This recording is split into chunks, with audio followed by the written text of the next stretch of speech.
বাংলাদেশ থেকে এবছর প্রায় 1,13,000 ধর্মপ্রাণ মুসলিম হজ পালন করতে মোয়াল্লেম ফি জমা দিয়েছেন। এর মধ্যে অর্ধেক হজযাত্রী পরিবহন করবে সৌদি আরবের রাষ্ট্রীয় এয়ারলাইন্স, আর বাকি অর্ধেক করবে বিমান বাংলাদেশ এয়ারলাইন্স।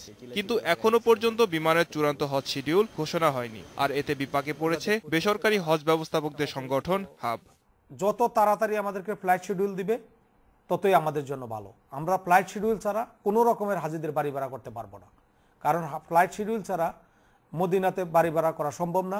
জরুরি ভিত্তিতে আমাদেরকে মদিনার বাড়ি ভাড়া করার জন্য ফ্লাইট শিডিউল দিতে হবে, এবং ফ্লাইট শিডিউল দিতে হলে থার্ড ক্যারিয়ার ব্যাপারে একটা সিদ্ধান্ত নিতে হবে।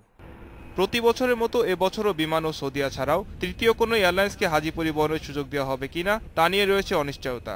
সিদ্ধান্ত নিতে দেরি হলে হজযাত্রীদের খরচ বেড়ে যেতে পারে বলে আশঙ্কা করেছেন বিশেষজ্ঞরা। তো একটা নির্দিষ্ট সময়ের মধ্যে যদি বিদেশি এয়ারলাইনগুলোকে না জানানো যায়, তাহলে কিন্তু তাদের পক্ষেও শেষ মুহূর্তে সম্ভব হয় না, তারা নিতে পারে না, বা যদি তারা নিতেও চায় তার সেই ক্ষেত্রে বাড়তি ভাড়া দিতে হয়, বাড়তি করতে হয়। একটা অনিশ্চয়তা সবসময় কাজ করে আর কি।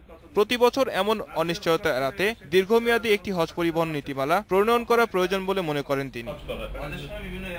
Moshiur Rahman, independent news, Dhaka.